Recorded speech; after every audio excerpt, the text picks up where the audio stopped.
Hola Mina! Di video kali ini saya akan mengumpulkan semua petunjuk dari chapter awal yang seharusnya membuat kita tahu bahwa Julius itu adalah dalangnya.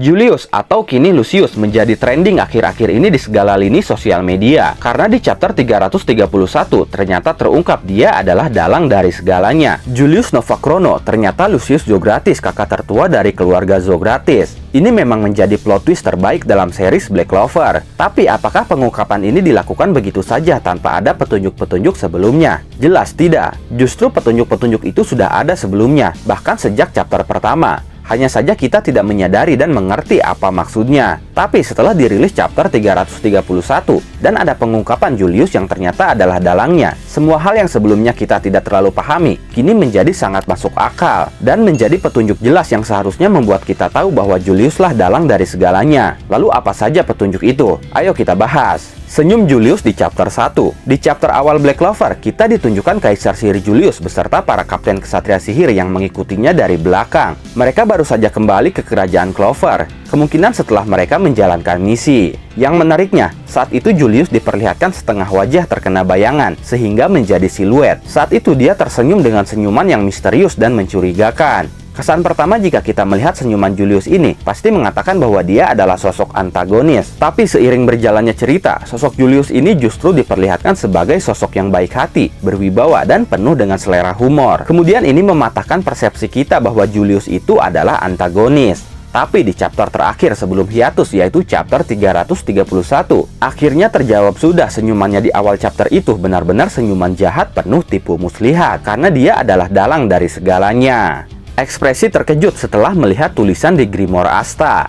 Ketika misi menjelajahi dungeon berakhir, atau tepatnya pada chapter 22, Asta dan Yuno beserta Mimosa dan Klaus diundang ke kastil untuk bertemu Julius. Saat itu Asta merasa iri kepada Yuno yang dipuji oleh Julius karena kekuatan baru yang dia dapatkan, yaitu Shield Pro Sihir Angin. Lalu Asta pun tiba-tiba menunjukkan isi Grimoire-nya dan mengatakan sesuatu yang aneh tertulis di Grimoire-nya. Julius pun akhirnya melihat isi Grimoire Asta, dan ekspresi dia seketika terkejut. Julius terlihat berpikir lalu mengatakan itu. Kemudian setelah itu dia menyatakan bahwa dia sama sekali tidak bisa membacanya. Ini sedikit aneh. Dia awalnya ingin berbicara sesuatu tapi tidak jadi. Lalu dengan tegasnya dia menyatakan dia tidak tahu apa-apa tentang tulisan itu. Dengan ekspresi Julius yang terkejut dan terlihat berpikir lalu mengatakan itu. Tapi ucapannya tidak dilanjutkan. Seakan-akan dia menyembunyikan sesuatu. Mungkin saja dia pun sebenarnya menyadari dan mengetahui bahwa yang tertulis di Grimoire Asta itu adalah bahasa iblis. Tapi dia tidak ingin memberitahu hal itu kepada Asta, karena mungkin itu akan menjadi sebuah pemicu yang bisa mengungkap rahasia besar dia yang merupakan seorang Lucius pemilik kekuatan iblis. Asta dan yang lainnya pasti akan curiga ketika Julius bisa tahu dan paham tentang bahasa iblis itu. Atau bisa juga saat itu dia seperti mengenal dan tahu tulisan itu, tapi dia tidak mengingatnya, karena ingatan dia memang telah dihapus oleh dirinya sendiri.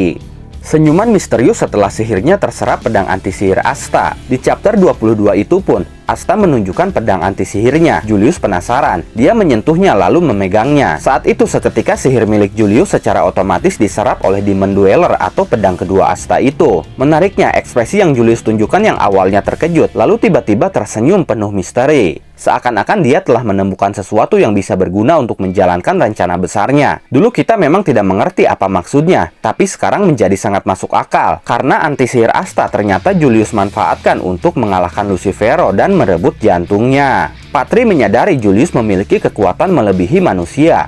Ketika pertarungannya melawan Julius di chapter 144, Patri kewalahan menghadapi Julius. Dia bertanya-tanya di dalam hati kekuatan apa yang sebenarnya dimiliki oleh Julius. Dia hanyalah manusia, tapi apa sebenarnya dia ini? Karena kekuatannya yang luar biasa itu, seorang Patri menyadari ada yang tidak beres pada diri Julius. Dia bahkan bertanya-tanya sosok apa sebenarnya Julius ini. Hal ini sangat wajar karena seorang elf yang dikatakan memiliki kekuatan dan mana yang luar biasa pastinya akan menyadari jika ada yang tidak beres dengan lawannya, terutama manusia yang memang dikatakan memiliki kapasitas mana lebih kecil dibandingkan para elf. Jika kekuatan itu dimiliki manusia, Patri pasti merasa aneh. Tapi jika itu sosok lain seperti elf atau iblis, Patri pasti tidak merasa aneh dengan kekuatan hebat Julius itu. Dari sini ini seharusnya kita pun sudah mencurigainya, tapi kita dibutakan oleh jabatan Julius sebagai kaisar sihir yang memiliki kekuatan spesial dan menganggap itu hal yang wajar. Membaca pikiran Patri. Ketika Patri bertanya di dalam hati tentang siapa itu Julius sebenarnya, dia pun bertanya-tanya Grimoire seperti apa yang Julius miliki karena Grimoire-nya tidak terlihat. Dan anehnya saat itu tiba-tiba Julius menjawab pertanyaan Patri yang Patri utarakan di dalam hatinya itu. Saat itu Julius tiba-tiba mengatakan, "Apakah kau penasaran dengan Grimoire milikku? Grimoire milikku ada di sana." Lalu Julius menunjuk ke atas ke arah Grimoire miliknya yang tak bersampul. Cukup aneh kenapa Julius bisa membaca pikiran Patri, tapi mungkin ini hanya sebuah tebakan dan kebetulan saja.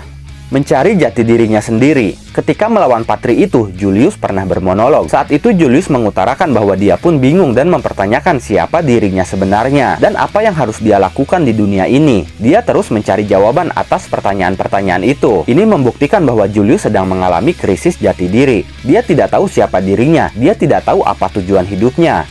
Ini sangat masuk akal dengan teori kita sebelumnya yang mengatakan bahwa Lucius telah menghapus ingatannya sendiri dan menanamkan ingatan kepada dirinya bahwa dia adalah Julius. Tapi seiring berjalannya waktu, sosok Lucius yang sedang menjalani peran sebagai Julius ini pun akhirnya mulai sadar dan mempertanyakan siapa sebenarnya dirinya ini. Muncul debu hitam seperti milik iblis.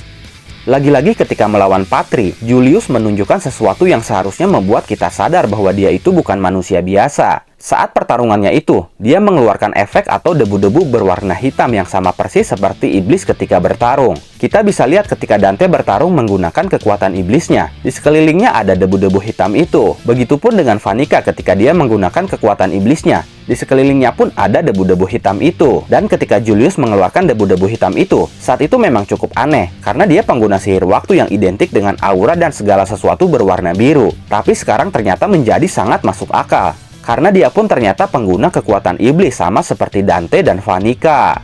Darkrai menginvasi 3 kerajaan kecuali kerajaan Clover. Selama ini kita tahu bahwa Darkrai telah menginvasi 3 kerajaan sebelum arc kerajaan Spade. Terutama kerajaan Spade itu sendiri yang bahkan bisa mereka kudeta. Karena mereka diketahui memang berasal dari sana. Kudeta kerajaan Spade dikomandoi oleh Dante. Hal ini terbukti dari Dante yang terlihat membunuh Raja Lois. Lalu kita pun tahu kerajaan Diamond dibuat porak-poranda oleh Zenon seorang diri. Bahkan dia berhasil mengalahkan 8 jenderal cahaya. Terakhir Vanica yang menginvasi kerajaan Diamond dan berhasil mengutuk Loro Pechica menggunakan sihir kutukan Megicula. Sebelum akhirnya di penyerangan kedua saat memasuki arc kerajaan Spade, dia berhasil menculik Loro Pechica. Jika kalian perhatikan, kerajaan Clover tidak pernah diinvasi oleh Darkrai kecuali setelah memasuki arc kerajaan Spade. Saat itu mereka menyerang markas Black Bull dan Golden Dawn untuk menculik Yami dan William. Sebelum arc kerajaan Spade dimulai, Darkrai memegang tugas untuk menguasai 3 kerajaan. Dante kerajaan Spade, Zenon kerajaan Diamond, Vanica kerajaan Heart. Itu berarti seharusnya masih ada satu kerajaan tersisa, yaitu kerajaan Clover. Dan kita pun masih tahu bahwa ada saudara Zogratis yang tersisa.